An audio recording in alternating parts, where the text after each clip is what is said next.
ஓம் சாந்தி 23/4/2025. இனிமையான குழந்தைகளே, இப்பொழுது நாடகம் முடிவடைகின்றது. வீட்டிற்கு திரும்பிச் செல்ல வேண்டும். கலியுக கடைசிக்கு பிறகு சத்யுகம் மறுபடியும் வரும். இந்த ரகசியத்தை அனைவருக்கும் புரிய வையுங்கள். கேள்வி: ஆத்மா பாகத்தை நடித்து நடித்தே களைத்து போனது. களைப்பிற்கான முக்கிய காரணம் என்ன?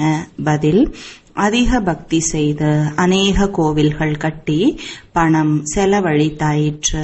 அடி வாங்கி வாங்கி சதோ பிரதான ஆத்மா தமோ பிரதானமாக ஆகிவிட்டது. தமோ பிரதானமாக ஆகிவிட்ட காரணத்தால் தான் துக்கம் அடைந்துள்ளது. ஏதாவது ஒரு விஷயத்தால் ஒருவர் சலிப்படைந்து விடும்போது களைப்பாகி விடுகிறது. இப்பொழுது பாபா வந்துள்ளார் அனைத்து களைப்பையும் போக்குவதற்காக. ஓம் சாந்தி. ஆன்மீக தந்தை வந்து குழந்தைகளுக்கு புரிய வைக்கிறார். அவருடைய பெயர் என்ன? சிவன். இங்கே அமர்ந்திருக்கிறீர்கள் என்றால் குழந்தைகளுக்கு நல்லபடியாக நினைவு இருக்க வேண்டும். இந்த நாடகத்தில் அனைவருக்கும் என்ன பாகம் உள்ளதோ அது அனைத்தும் இப்பொழுது முடிவடைகிறது. நாடகம் முடிவடைய போகிறது என்றால் நடிகர்கள் அனைவரும் இப்பொழுது நமது பாகம் முடிவடைய போகிறது என்பதை உணர்ந்து இருக்கிறார்கள். இப்பொழுது வீட்டிற்கு செல்ல வேண்டும். குழந்தைகளாகிய உங்களுக்கும் பாபா இப்பொழுது புரிய வைத்துள்ளார். இந்த புரிதல் வேறு யாருக்கும் கிடையாது. இப்பொழுது பாபா உங்களை புத்திசாலிகளாக ஆக்கியிருக்கிறார். குழந்தைகளே, இப்போது நாடகம் முடிவடைகிறது. இப்போது புதிதாக சக்கரம் சுழல ஆரம்பமாகிறது. புதிய உலகத்தில் சத்யுகம் இருந்தது. இப்போது பழைய உலகத்தில் இந்த கலியுகத்தின் கடைசி நேரம். இந்த விஷயங்களை நீங்கள்தான் அறிந்துள்ளீர்கள். உங்களுக்கு தான் தந்தை கிடைத்துள்ளார். புதிதாக யாரேனும் வருகிறார்கள் என்றால் அவர்களுக்கும் இதை புரிய வைக்க வேண்டும். இப்போது நாடகம் முடிய போகிறது. கலியுக கடைசிக்கு பிறகு சத்யுகம் திரும்பவும் வந்தாக வேண்டும். இப்போது இவ்வளவு அநேகம் பேர் உள்ளனர் என்றால் இவர்கள் அனைவரும் தங்களின் வீட்டிற்கு திரும்பி சென்றாக வேண்டும். இப்போது நாடகம் முடிவடைகிறது. இதன் மூலம் மனிதர்கள் பிரளயம் வரும் என்று புரிந்து கொள்கிறார்கள். இப்பொழுது பழைய உலகத்தின் விநாசம் எப்படி ஏற்படுகிறது என்று நீங்கள் அறிவீர்கள். பாரதம் அழிவற்ற கண்டம். பாபாவும் இங்கேதான் வருகிறார். மற்ற அனைத்து கண்டங்களும் அழிந்து போகும். இந்த சிந்தனைகள் வேறு யாருடைய புத்தியிலும் வர முடியாது. பாபா குழந்தைகளாகிய உங்களுக்கு புரிய வைக்கிறார். இப்பொழுது நாடகம் முடிவடைய போகிறது. இது மீண்டும் பழையபடி ஆரம்பமாகும். முன்பு நாடகம் என்ற பெயர் கூட உங்கள் புத்தியில் இல்லாமல் இருந்தது. இது சிருஷ்டி நாடகம். இதில் நாம் நடிகர்கள் என்று ஒரு பேச்சுக்காக சொல்லி வைத்தனர்.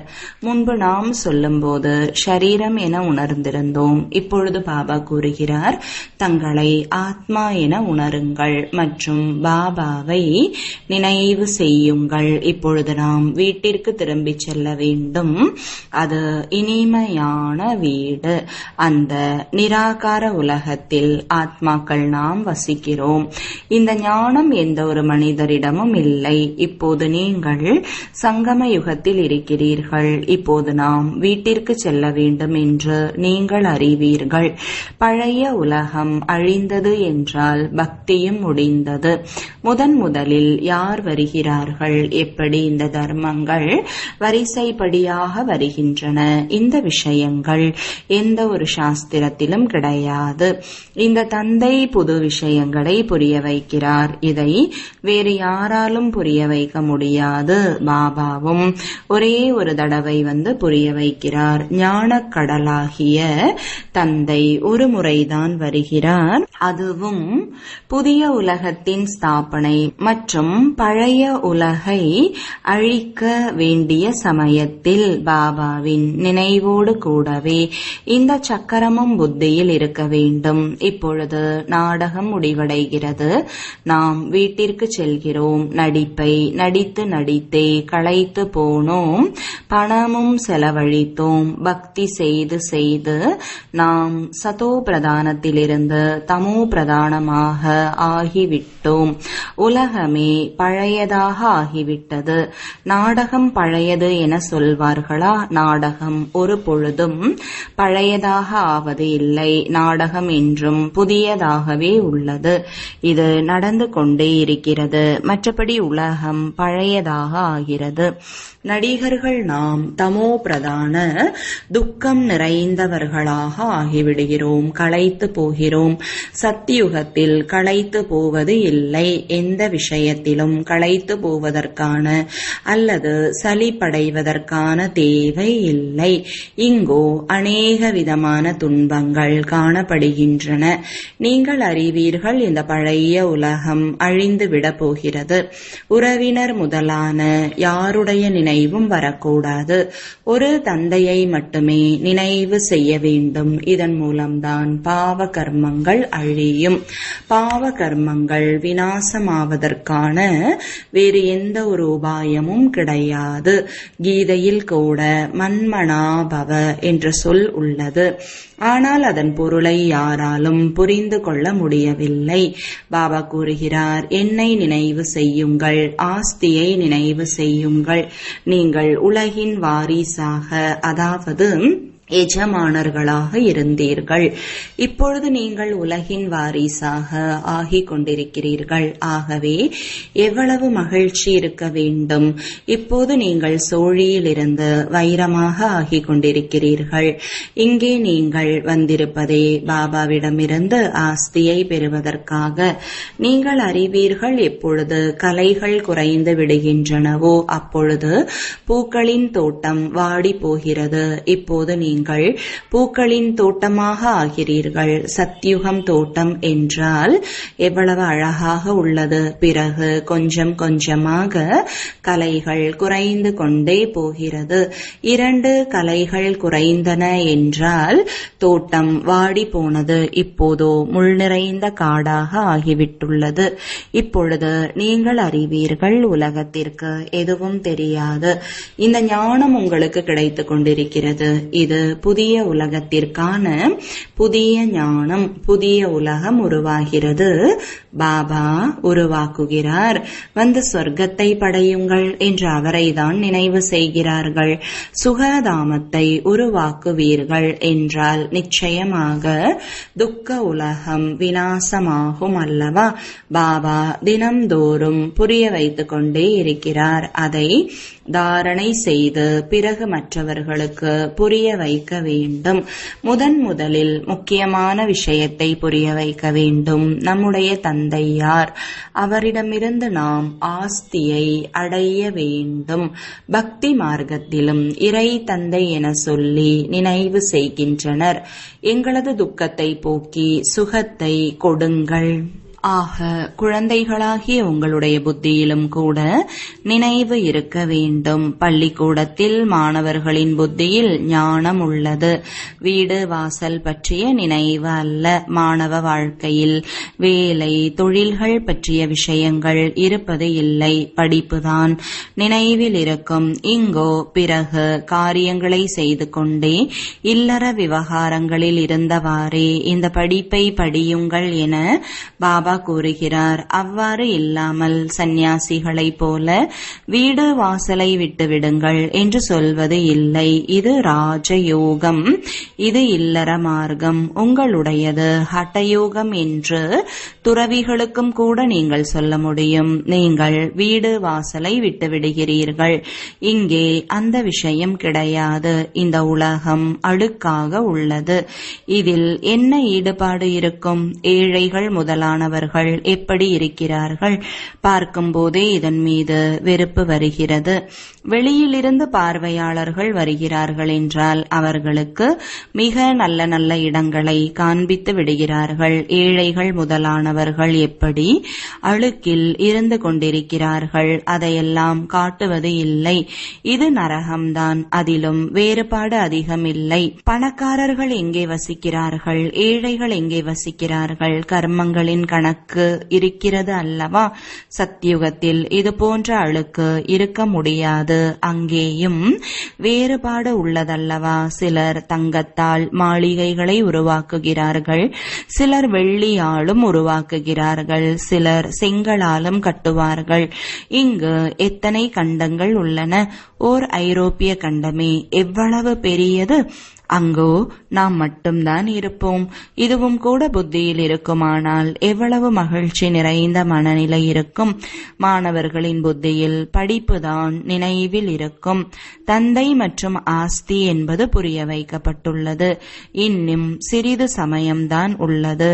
அவர்களோ லட்சக்கணக்கான ஆயிரக்கணக்கான வருடங்கள் என சொல்லிவிடுகிறார்கள். இங்கோ 5000 வருடங்களுக்கான விஷயம். குழந்தைகள், நீங்கள் புரிந்து கொள்ள முடியும். இப்போது நமது அரசாட்சி உருவாகி கொண்டிருக்கிறது. மற்றபடி முழு உலகமும் அழிந்து போகும். இது படிப்பு அல்லவா? புத்தியில் இது நினைவில் இருக்க வேண்டும். நாம் மாணவர்கள், நமக்கு பகவான் படிப்பு சொல்லித் தருகிறார். அப்போதும் எவ்வளவு மகிழ்ச்சி இருக்கும். இது ஏன் மறந்து போகிறது? மாயை மிகவும் சக்தி வாய்ந்தது. அது மறக்கடித்து விடுகிறது. பள்ளிக்கூடத்தில் மாணவர்கள் அனைவரும் படித்து கொண்டு உள்ளனர். அனைவரும் அறிந்துள்ளனர். நமக்கு பகவான் கற்றுத்தருகிறார். அங்கோ அநேக விதமாக கல்வி கற்றுத்தரப்படுகிறது. அநேக ஆசிரியர்கள் உள்ளனர். இங்கோ ஒரே ஒரு ஆசிரியர், ஒரே ஒரு படிப்பு. மற்றபடி உதவியாளர்களான ஆசிரியர்கள் அவசியம் வேண்டும். பள்ளிக்கூடம் ஒன்றுதான். மற்றபடி அநேக கிளை நிலையங்கள் உள்ளன. கற்பிப்பவர் ஒரே ஒரு தந்தைதான். தந்தை அனைவருக்கும் சுகத்தை கொடுக்கிறார். நீங்கள் அறிவீர்கள், அரை கல்பத்திற்கு நாம் சுகமாக இருப்போம். ஆக இந்த மகிழ்ச்சி இருக்க வேண்டும். சிவபாபா நமக்கு கற்றுத்தருகிறார். சிவபாபா சொர்க்கத்தை படைக்கிறார். நாம் சொர்க்கத்தின் எஜமானராக ஆவதற்காக படிக்கிறோம். உங்களுக்குள் எவ்வளவு மகிழ்ச்சி இருக்க வேண்டும். அந்த மாணவர்களும் கூட சாப்பிட்டு கொண்டும் அருந்திக் கொண்டும் வீட்டின் அனைத்து காரியங்களையும் செய்கிறார்கள். ஆம், யாராவது ஹாஸ்டலில் இருக்கிறார்கள் என்றால் படிப்பின் மீது அதிக கவனம் இருக்கும். சேவை செய்வதற்காக பெண் குழந்தைகள் வெளியில் தங்குகிறார்கள். எப்படி மனிதர்கள் எல்லாம் அங்கே வருகிறார்கள். இங்கோ நீங்கள் எவ்வளவு பாதுகாப்பாக இருக்கிறீர்கள். யாரும் உள்ளே பிரவேசிக்க முடியாது. இங்கே யாருடைய சங்கமமும் கிடையாது. தூய்மையற்றவர்களுடன் பேச வேண்டிய அவசியம் கிடையாது. நீங்கள் யாருடைய முகத்தையும் பார்க்க வேண்டிய அவசியமும் இல்லை. பிறகும் கூட வெளியில் வசிப்பவர்கள் வேகமாக சென்று விடுகிறார்கள். எப்படிப்பட்ட அதிசயம்! வெளியில் தங்கி இருப்பவர்கள் எத்தனை பேருக்கு படிப்பு சொல்லிக் கொடுத்து தங்களுக்கு சமமாக ஆக்கி அழைத்து வருகிறார்கள். பாபா செய்தியை கேட்கிறார். எப்படி நோயாளிகளை அழைத்து வந்திருக்கிறீர்கள்? யாராவது மிக மோசமான நோயாளிகள் என்றால் அவர்கள் 7 நாள் பட்டியில் வைக்கப்படுகிறார்கள். இங்கோ எந்த ஒரு சூத்ரரையும் அழைத்து வரக்கூடாது. இந்த மதுபன் உங்களுடைய கிராமம் போன்றது. இங்கே தந்தை குழந்தைகளாகிய உங்களுக்கு அமர்ந்து புரிய வைக்கிறார். உலகத்திற்கு எஜமானராக ஆக்குகிறார். யாராவது சூத்திரர்களை அழைத்து வருவார்கள் என்றால் வைப்ரேஷனை கெடுத்து விடுவார்கள். குழந்தைகளாகிய உங்களுடைய நடத்தை மிக மேலானதாக இருக்க வேண்டும். இன்னும் போக போக உங்களுக்கு அதிகமான காட்சிகள் கிடைத்து கொண்டே இருக்கும்.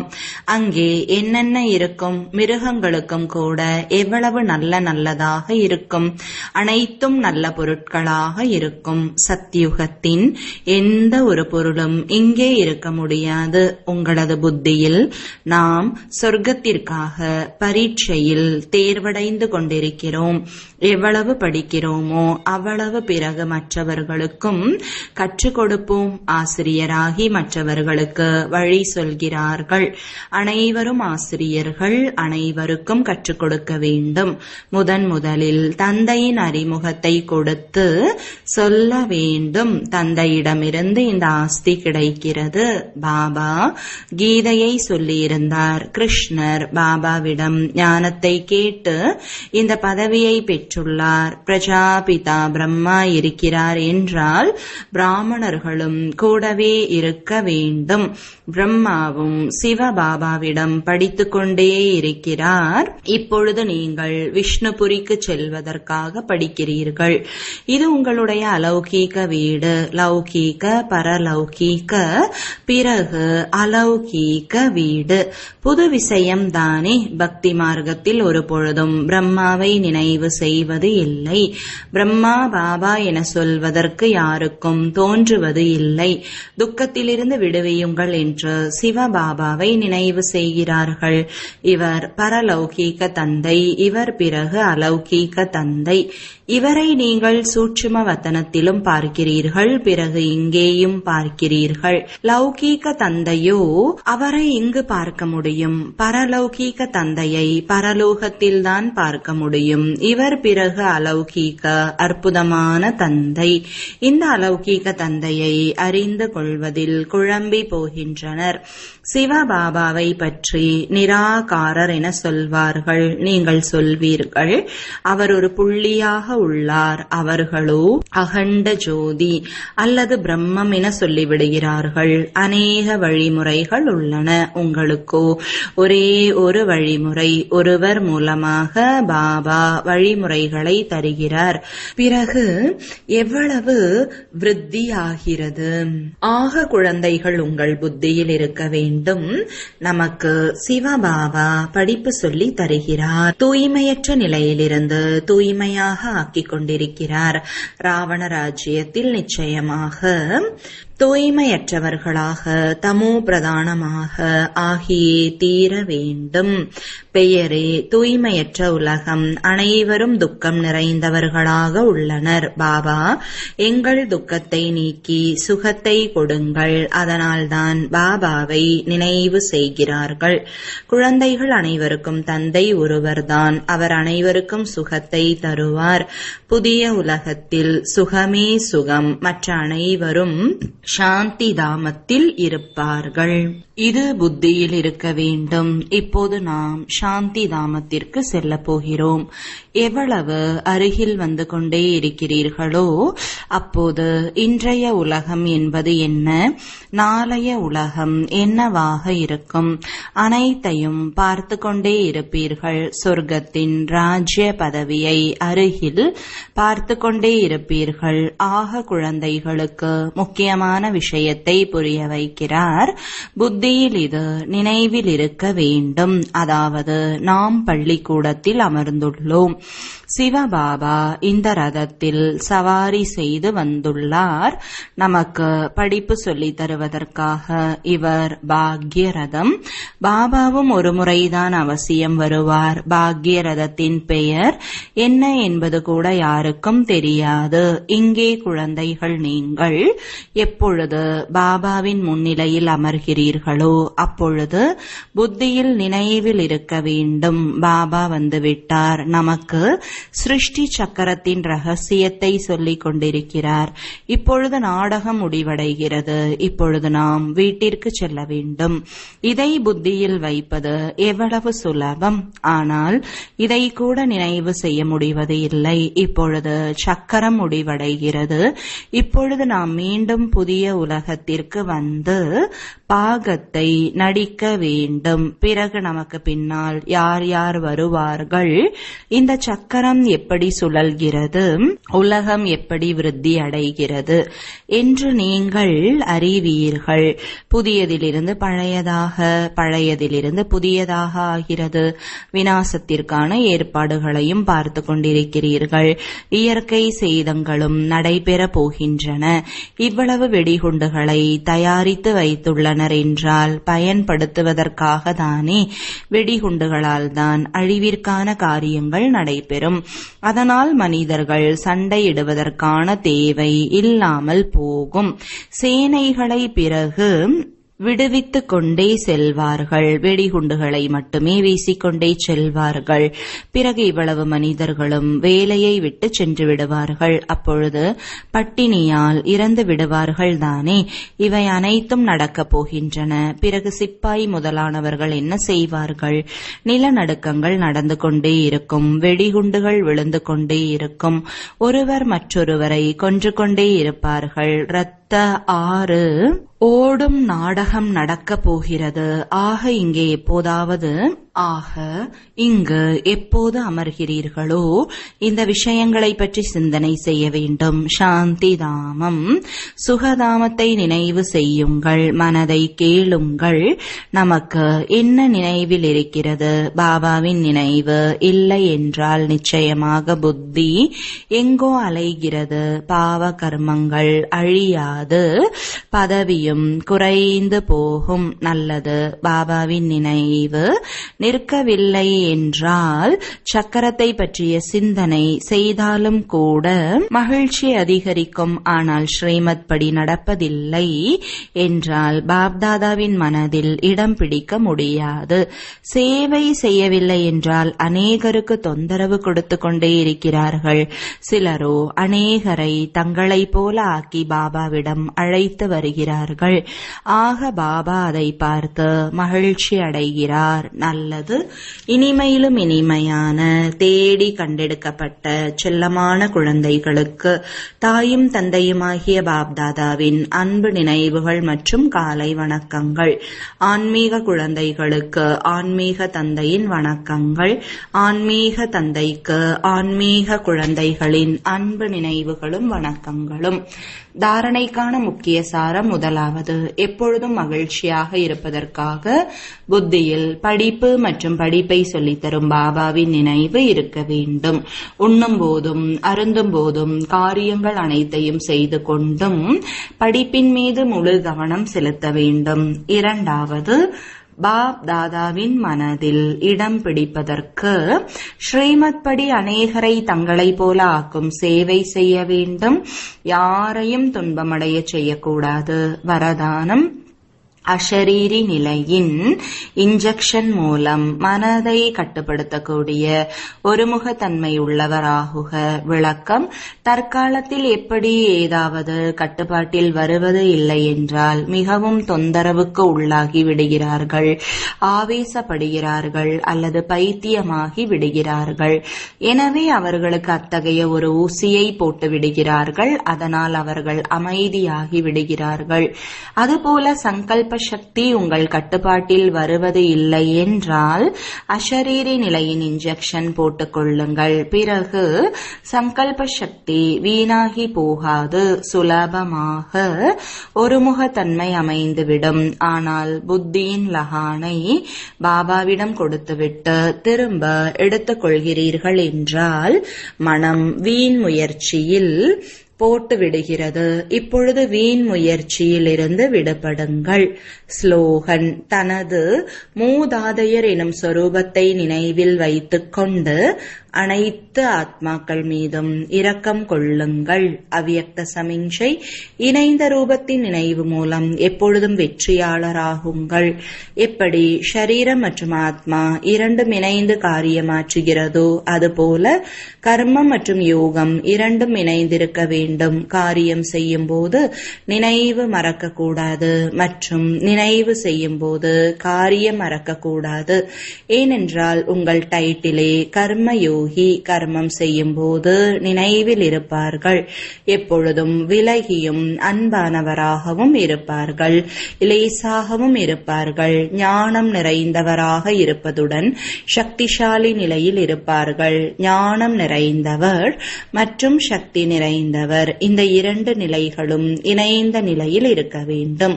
அப்பொழுது ஸ்தாபனையின் காரியம் தீவிர வேகத்துடன் நடைபெறும். ஓம் சாந்தி.